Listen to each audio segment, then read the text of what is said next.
sɔgɔlen don an na nin wagati in na Mali kɔnɔ Mali kɔ kan diɲɛ fata an naani bɛɛ lajɛlen fɛ aw folen don ka da ka wagati o cogoya kan o bisimila Mali kunnafoni ka bamanankan kunnafoni olu kɛnɛ kan.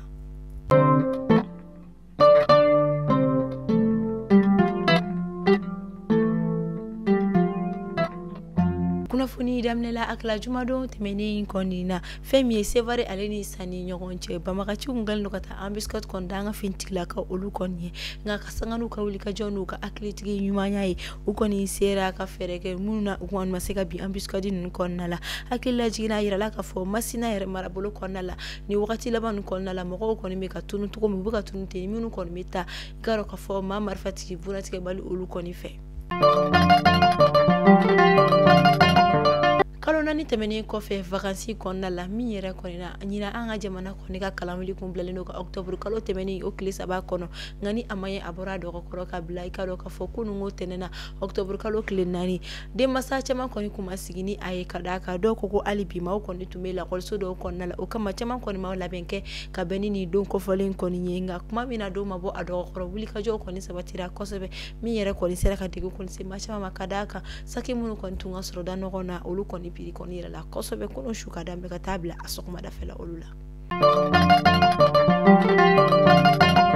Kasangani karido tɛmɛnen ye novembre kalo tile 3 sanba 2024 Temera dugu kɔnɔ ni ale bɛ Borem cercle kɔni na banbagaci fila olu kɔni nana moto la kana u ka dugu yɛrɛ kɔni réseau ni o kɔni réseau téléphonique ye ka o kɔni tiɲɛ Kasangani dugumaw ka ɲɛfɔli yɛrɛ kɔni ye ko ni maa fila ninnu kɔni ka nayi tun tɛ fosi ye ka se ka dugumaw kɔni jawuli ani ka dɔn k'a fɔ communication ni o kɔni nɛgɛjuru sira ka o cili kɔni gɛlɛya dugu kɔnɔna la walasa u bɛ se k'u ka banbagaciya walew kɛ ka sɔrɔ fɛn min ye fintigilakaw ma se ka bɔ a kalama sabula u tɛna se ka wele telefɔni kɔni na nka a yirala k'a fɔ Kasangani dugumaw yɛrɛ kɔni ka wulikajɔ kɔni ye u sera ka fɛɛrɛ kɛ ka ninnu maa ninnu kɔni ka a dɔn k'a fɔ ŋaniya min bɛ u la min yɛrɛ kɔnɔna u ye laɲini kɛ lakana tigilamɔgɔw fɛ u ka se ka u sinsin i k'a dɔn k'a fɔ nin yɔrɔ ninnu kan kosɛbɛ ani u k'u hakili to u yɛrɛ la kosɛbɛ i k'a dɔn k'a fɔ dugu kɔnɔna la. Jamana ministre de la communication, de l'économie numérique et de la modernisation de l'administration ale kɔni bɔra ka maaw kɔni hakili lajigi kura ye ko jamanaden fɛn fɛn de kɔni bɛ yen nɔ ko puce kɔni bɛ i bolo ni o kɔni ye nɛgɛjuru sira kɔni puce min bɛ don telefɔni kɔnɔ ka weleliw kɔni kɛ ko fo ka taa bila décembre kalo tile 15 nata kɔni na ko kɔni ye don kɔfɔlen don min kɔni tɛ wuli ko ɲɔni o cɛ bɛɛ lajɛlen kɔni ka taa ka ti ka pucew kɔni ka taa u k'i ka carte ɲini kɔni tɔgɔ la o kɔni kɔfɛ ko wa fana maa fɛn fɛn kɔni bɛ ko puce 3 bɛ i bolo k'i ka wuli joona i ka taa o agence la i ka taga ɲɛfɔli kɔni kɛ o puce 3 la puce min kɔni bɛna to i bolo ko n'o tɛ ni nin don kɔfɔlen kɔni tɛmɛna i ka dɔn k'a fɔ puce ninnu bɛɛ lajɛlen kɔni bɛna tigɛ walasa u kana kɛ ko bɛɛ lajɛlen ka wuli ka se ka i ta kɔni ɲɛɲini nin wagati na. An bɛ to Borem marabolo kɔnɔna la hali bi Kasangani sibiridon tɛmɛnen octobre kalo tile 2 sanba 2024 fɛn min ye Borem école fondamental ni o kɔni ye a duguma kalanso kɔni ye ka a daminɛ fondamental 1 ka taa bila fo fondamental 2 la denmisɛnnin n'a ka maa 50 bɔɲanko kalankɛminɛnw kɔni taara ka di olu kɔni ma min bɛ tali kɛ cahier la compas fo ka taga se denmisɛnnin ma ko kɔni bɛ jɔ kalankɛminɛn wɛrɛ minnu kɔni na classe kɔnɔna la dɛmɛ yɛrɛ kɔni dira mouvement Ambiko yɛrɛ kɔni fɛ min yɛrɛ kɔni kɛnɛ kan fɛn min ka dɔn k'a fɔ a fɛn min ye Borem yɛrɛ kɔni sifinakaw ka ɲɛmɔgɔ tun bɛ yen nɔ. An bɛ taa bankasikaw olu kɔni fɛ yen nɔ fɛn min ye bankasi marabolo min kɛrɛnkɛrɛnnen n'a bɛ a fɔ ma ko Dimbali fo ka taa se Mbude kɔni ma n'olu bɛ Sege marabolo kɔnɔna la ani Bolibana Wande fo ka taa se Kani Bɔnzɔn o commune kɔnɔna ma ani ka dɔn k'a fɔ Dimbali 1 2 fo ka taa se 3 kɔni ma ni dugu kofɔlen ninnu a yirala k'a fɔ ko ninnu kɔni kɛra dugu sanumanw ye ka d'a kan ko a du kelen-kelenna bɛɛ lajɛlen kɔnɔna la fɛn min ka dɔn k'a fɔ ɲɛgɛn kɔni bɛ ɲɛgɛn min kɔni dilannen don ka a ɲɛ kosɛbɛ fo ka taa se tɛgɛko minɛnw ani ka dɔn k'a fɔ saniya fɛn wɛrɛ olu kɔni ma dɛmɛ min yɛrɛ kɔni dira OMG Yajiti kɔni fɛ. Kasangani octobre kalo ye kalo min kɔni talen don k'a ɲɛsin bolodi ɲɔgɔn ma ani den kɛrɛfɛ kaloli ma fo ka taga se kalo min talen don k'a ɲɛsin fɛn min ye China bon ani wolonugubana yɛrɛ kɔni kɛlɛli ma o kama a bɛ taa muso 150 bɔɲanko minnu yɛrɛ kɔni taara sɛgɛsɛgɛliw kɔni kɛ ka taa la n'a sɔrɔ la fɛn min ka dɔn k'a fɔ China bon bana tɛ u la ani ka taa se cancer du col de l'utérus ni o kɔni ye wolonugula banaw kɔni ye baara min yɛrɛ kɔni kuncɛla dɔgɔkun furancɛ tɛmɛnen kɔni na bankasika olu kɔni fɛ yen nɔ a yirala k'a fɔ musolaka 150 de kɔni taara nin kɛ min yɛrɛ kɔni na musolaka ka 99 olu kɔni taru ta kɛ CESCOM central kɔni na o kɔfɛ 51 olu taru ta kɔni kɛ CCRF yɛrɛ kɔni kɔnɔna la ka sanga ni marabolo ɲɛmɔgɔ kɔni ka ɲɛfɔli kɛrɛnkɛrɛn mun ɲɛsinnen don kɛnɛya ko kɔni ma ka fɔ ko ni musolaka 147 olu kɔni a yirala ka fɔ ko basi tɛ olu la nka maa 6 o kɔni yera ka fɔ ko fɛn min ye cancer du col de l'utérus kɔni kun bɛ olu la ni o kɔni tun ye woloɲimina wolonugula bana kɔni minnu kɔni bilala ka taa hôpital Somine Dolo kɔnɔ ni o bɛ Mopti dugu kɔnɔna la walasa ka se ka taa kɛnɛya fɛn min ye furakɛli min u ka kan o bɛ se ka di u ma cogo min walasa u ka kɛnɛya an b'a fɔ Ala ka nɔgɔya kɛ fɛn min ka fɔ o banabagatɔ kelen-kelenna bɛɛ lajɛlen Jɔnya ale kɔni bɛ an ka jamana kɔnɔna la hali bi hali n'a sɔrɔla an t'i k'a dɔn k'a fɔ masakɛya olu ninnu tilela tuguni an ka jamana marabolo dama kɔni bɛ hali bi jɔnya kɔni bɛ yen nɔ ni siya dɔ u ka jɔn kɔni siya dɔ ye walima jamu dɔ u ka jamu kɔni ye jɔnya waleya min don hali sisan a bɛ ka kɛ an ka jamana kɔnɔna la ka d'a kan an ka jamana marabolo dama bɛ yen nɔ hali bi jɔnya kɔni a bɛ ka labara yen nɔ kosɛbɛ min kɔni ye k'a dɔn k'a fɔ siya dɔ u ka jɔn ye siya dɔ ye walima jamu dɔ u ka jɔn bɛ kɛ jamu dɔ ye walima nin du ka jɔn ye nin du kɔni kɔnɔmɔgɔ olu ye o kama an ka jamana ɲɛmaaw ka sanga n'u kɔni ye sariya kisɛ kura min kɔni sigi sen kan octobre kalo tile 31 tɛmɛnen o kɔni ye a yira k'a fɔ ko jɔnya kɔni a ma daga wa a ma yamaruya an ka jamana fansi de kɔni fɛ ni maa min kɔni y'a fɔ k'i bɛ a waleya kɔni kɛ fanga tigilamaw na i wele wa ɲagilina da i kan i ni min kɔni ka kan ka d'a kan adamaden si ma wusa ni si ye si ka jɔn tɛ se ka kɛ si ye ni jɔn kɔni bɛ an na an bɛɛ de ye jɔn ye an bɛɛ ye an daba o kɔni ka jɔn ye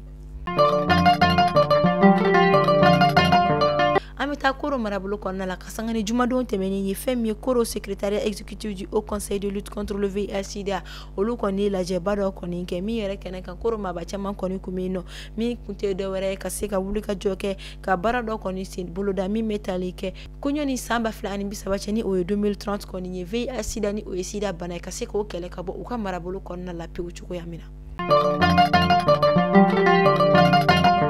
an bɛ taa Kida marabolo kɔnɔna la an bɛ wagati min na i ko sisan Kida kɔni dugumaw yɛrɛ kɔni kamana gan kɛrɛnkɛrɛnnen la maa minnu ka baara kɔni ye u tagamaw kɔni ye ni o ye dugutagaw kɔni ye ka d'a kan a yirala a bɛ wagati caman bɔ sisan nɔ Kita dugu kɔnɔna la bolimafɛn kɔni tɛ ka boli yen nɔ kɛrɛnkɛrɛnnen la ni o kɔni dugutaga mɔbiliw yɛrɛ kɔni ye min yɛrɛ kama u ye weleli kɔni bila ka taa fɛn min ka dɔn k'a fɔ i ka dɔn ɲɛmɔgɔ kɔni ma u ka se ka fɛɛrɛ kɔni kɛ walasa i ka dɔn k'a fɔ bolimafɛnw bɛ se ka boli daminɛ cogo min walasa u bɛ se ka dugutagaw kɛ ani k'u ka jago kɛ cogo min na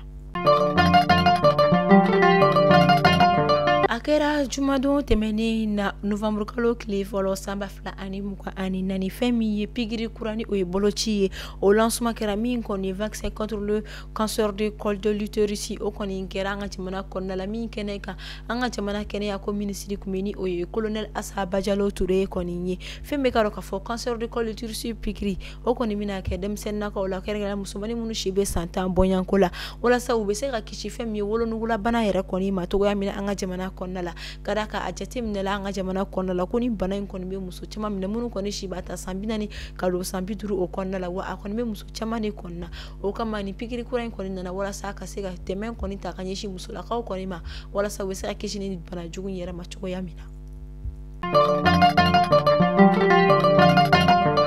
octobre kalo min talen don ka ɲɛsin bolodi ɲɔgɔn ma ani den kɛrɛfɛ kaloli o ma o de okumu kɔnɔna la fɛn min ye collectif des ressortissants du nord ni o kɔni jɛkulu min ye ni o kɔni an ka jamana kɔrɔnya fanfɛ la o kɔni fɛ maa minnu bɔra yen nɔ olu ka jɛkuluba olu ye dɛmɛba dɔ ta ka ɲɛsin an ka jamanadenw kɔni ma kɛrɛnkɛrɛnnen la minnu ye degun sɔrɔ samiyaji ka cɛnniw fɛ ani ka dɔn k'a fɔ lakanabaliya fɛ ni u bɔra u sigiyɔrɔ o kɔni na dɛmɛ min kasabi bɛ taa i jɔ fo sɛfɛ wari $12 min yɛrɛ kɔni dira ni an ka jamana ministre min ɲɛsinnen don kɛnɛya ko ma ni ale kɔni ye o minɛ ni o ye colonel Assa Bajalo Touré ye an bɛ taa Kayika olu kɔni fɛ yen nɔ fɛn min ye office central des stupéfiants ni o ye OCS kɔni ye o bolofara min kɔni bɛ Kayi marabolo kɔnɔna la minnu ka wulikajɔ kɔni bɛnnen don fɛn min ye ka dɔn k'a fɔ ɲɛnaminimafɛn o kɛlɛli ma ka bɔ an ka jamana kɔnɔna la ani a marabolo kelen-kelenna bɛɛ lajɛlen kɔnɔna la o kɔni ye a jateminɛ k'a fɔ olu kɔni ye a jateminɛ k'a fɔ ni wagati laban ninnu kɔni na fɛn min ye Antoine de Kayi o yɛrɛ fanfɛlaw kɔni fɛ fɛn min ye police anti drogue olu ka wulikajɔw ye a yira k'a fɔ ko ni sifinnaka kɔni jɔ ko tan sarala k'i bɛ taa sɔrɔ ko ɲɛnaminimafɛn kɔni kɔni be a klancɛ bɛɛ lajɛlen ne kɔni kunna o kama o kɔni wulila ka jɔ ka taa fɛn min ka ka fɔ cité de Raila u ka wuli ka jɔ min yɛrɛ kɔni senfɛ u ye sifinnaka dɔ kɔni minɛ min ka baara yɛrɛ kɔni ɲɛnaminimafɛnw feereli wa o kɔfɛ fura caman kɔni be a kunna min ye aphrodisiaque o ni a ɲɔgɔnna caman minnu kɔni donna yurugu sira kɔni fɛ an ka jamana kɔnɔna la o yɔrɔ bɛɛ u kɔni ye tɛgɛ kala k'a bila lakana tigilamɔgɔw k'a bolo kan ani jangini min ka kan o na da kan an bɛ taa fɛn min ka dɔn ka fɔ farikolo ɲɛnajɛ bina ko kan fɛn min ye 35e édition du Tour du cyclisme du Faso ni o kɔni nɛgɛsobolilaw ka ɲɔgɔndan min bɛ kɛ Burkina Faso san o san o ta ko 35 kɔni ye kɛnɛ min ka an ka jamana nɛgɛsobolilaw kɔni ye u jeniyɔrɔ fin kosɛbɛ ka sangani ka dɔn k'a fɔ cɛmɔgɔ jamutɛni ale yɛrɛ kɔni ka wuli ka jɔ ye min yɛrɛ kɔni na nɛgɛsoboliw kɔni daminɛlen yɛrɛ kɔfɛ heure 2 ani miniti 49 min yɛrɛ kɔni na a nana sanfɛla o kɔni sɔrɔ ni o vitesse yɛrɛ kɔni bɛ taa 42,524 km/h kɔni na a yirala k'a fɔ jɔyɔrɔ 2 la o ni jɔyɔrɔ 3nan o kɔni kɛra i ka dɔn k'a fɔ Burkina Faso yɛrɛ kɔni jamana o kɔni ta ye ani ka dɔn k'a fɔ Congo jamana o kɔni ta ye jɔyɔrɔ fɔlɔ o kɔni kɛla Marocain El Courage Mouchine ale yɛrɛ kɔni ta ye wa yira Maroc de kɔni ye jɔyɔrɔ kɔni fɔlɔ sɔrɔ ɲinan ta la an b'a fɔ san wɛrɛ ala k'an ka jamana fɛn min ye ka dɔn k'a fɔ nɛgɛsobolilaw u garisigɛ don jɔyɔrɔ fɔlɔ o kɔni na an bɛ taa Tchadikaw olu kɔni fɛ yen nɔ fɛn min ye Tchadi jamana ɲɛmani o ye Mahamata Idrissa Déby Itno ale kɔni bɔra ka a kunnafoniya kɔni da fɛn min ka dɔn k'a fɔ novembre kalo tile 3 tɛmɛnen ni o bɛnna karidenw kɔni ma ko fɛn min ye Tchadi jamana ale kɔni bɛna i sama ka bɔ jɛkulu la fɔ jɛkulu min kɔni ma ale kɔni bɔra ka kunnafoniya yira ko Tchadi jamana olu kɔni bɛna bɔ i ka dɔn k'a fɔ jɛkulu la fɔ jɛkulu min kɔni ma ko Force Multinationale Mixte ni o ye FMM kɔni ye ka sagani ni kunnafoniya kɔni ye min na a ye a yira k'a fɔ ko ni jɛkulu sigi kun tɛ dɔwɛrɛ k'u bɛ se ka u fanga fara ɲɔgɔn kan cogo min na ka se ka lakanabaliya ani degun min kɔni bɛ jamana min kan fɛn min ka dɔn k'a fɔ lakana sira fɛ ka se ka o kɛlɛ nka ko a kɔni jateminɛ la kosɛbɛ fɛn min ka dɔn k'a fɔ Tchadi dugu kɔnɔna la fɛn min binkani caman kɔni bɛ kɛ u la ani ka dɔn k'a fɔ kɛlɛdaga caman kɔni na kɛrɛnkɛrɛnnen la u ni karo gɛlɛn diinɛ tigilamɔgɔw ka jɛkulu min ni o ye Boko Haram yɛrɛ kɔni ye ko fɛn min ni jɛkulu in kɔni a jɔyɔrɔ kɔni ma ye o la o kama jɛkulu min kɔni ka dɛmɛ t'i kan o kɔni na nafa t'a la i ka to a la ka sɔrɔ a kɔni sigira dɛmɛ o de kama an bɛ taa Guinée équatoriale ka olu kɔni fɛ yen nɔ ko maa n'i ma sa i b'a bɛɛ ye wa i b'a bɛɛ mɛn ko sitigi bɛ a bɛɛ lajɛlen kɔni mɛn fɛn min Guinée équatoriale directeur général de l'agence nationale d'investissement financier ni o ye ANIF kɔni ye ni o directeur yɛrɛ ye i ka dɔn k'a fɔ Balthazar Ebang ale yɛrɛ kɔni ye wagati labanw na jaraw tɛmɛna bɔlɔlɔsiraw sanfɛ Guinée équatoriale dugu kɔnɔna la min na a yirala k'a fɔ ko nin cɛba in kɔni ko a yɛlɛ k'a fɔ k'a bɛ waleya cɛjugu dɔw yɛrɛ de kɔni kɛ ka d'a kan min na a kɔni tun bɛ baara yɔrɔ min na siga kɛra la k'a fɔ ko n'a sɔrɔ a tɛ ka foroba wari de kɔni yurugu tuma min na siga kɛra la sɛgɛsɛgɛliw kɔni senfɛ u ye a ka ordinateur sɛgɛsɛgɛliw yɛrɛ kɔni u y'a ka ordinateur personnel yɛrɛ de kɔni ni o ye a yɛrɛ ka ordinateur ni o ye a ka baarakɛ machine yɛrɛ kɔni ye ko u bɛ taga o confisquer fɔlɔ ka a kɔnɔna lajɛ n'a sɔrɔ la a bɛ ka wari minnu yurugu ni o trace ni walima ni o seereya dɔ kɔni sera ka sɔrɔ a ka machine kɔnɔna la u taara bɔ ja wɛrɛw de kɔni kan a bɛ taa video 400 na video 400 minnu na a kɔni bɛ da ni walimusow de kɔni ye minnu kɔni bɛ tali kɛ muso furulenw na a ma surunya mɔgɔ hali maa min a ma a balimakɛ yɛrɛ kɔni o muso to fo ka taa se jamana maaba caman yɛrɛ kɔni ma ni o dɔ bɛ tali kɛ Jésus Edu Moto kɔnɔ ni ale kɔni ye super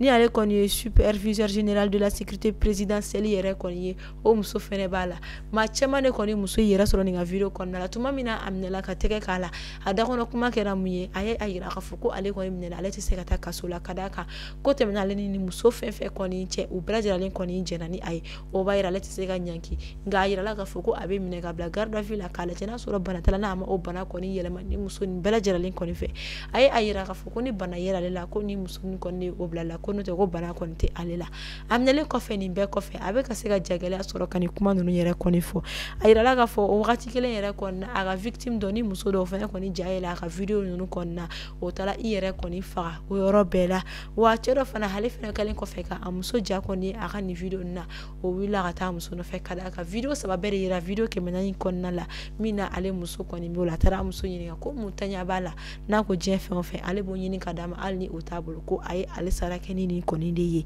ɲɛfɔli la k'a faamuya video 400 kɔnɔna a ma fɔ a dara ni muso 400 ye nka video 400 na i b'a sɔrɔ mɔgɔ dɔw ka video kɔni b'a la fɔ a ka ca diɲɛ kɔni an b'a kɔnɔna la ni masa i b'a bɛɛ mɛn i b'a bɛɛ ye ami sigi amina nga bi kunnafoniya kunce Burkina Faso ka sanga ni Burkina Faso sharia kise kura mi sigira singa Octobre kalo kile bi saba samba fila ani mugan nani sharia kise min konna la jirala ka fo maw mani ere koni to finna ni o koni tentigla ka koni wale yake wale mi koni tentigla ka koni kumashuli nyagil na dai kani mika kani obese yake ni rajeli koni ki genga bokori yere konna ore kama sharia kise koni sigilen singa ni baraw kerani ayi ayirala ka fo Burkina Faso tentigla ka chamani koni rajela munu koni gena ka botenna a kerengre ne la famille lieutenant colonel Damimba Hal Pori koni ni ale yere koni Burkina Faso jamana nyama ko ni capitaine Ibrahima Traoré ale yere koni coup d'état ake ale la ale koni rajela ani anofe mogota ani fla poyanko mali kunafoni bolosira la jeba wa kulo garsga kirani kunafoni ya nebi ama fauni chia kala mel ko nyuma na au sonu to mali kunafoni bolosira ula au kameshini alama bashkeni aula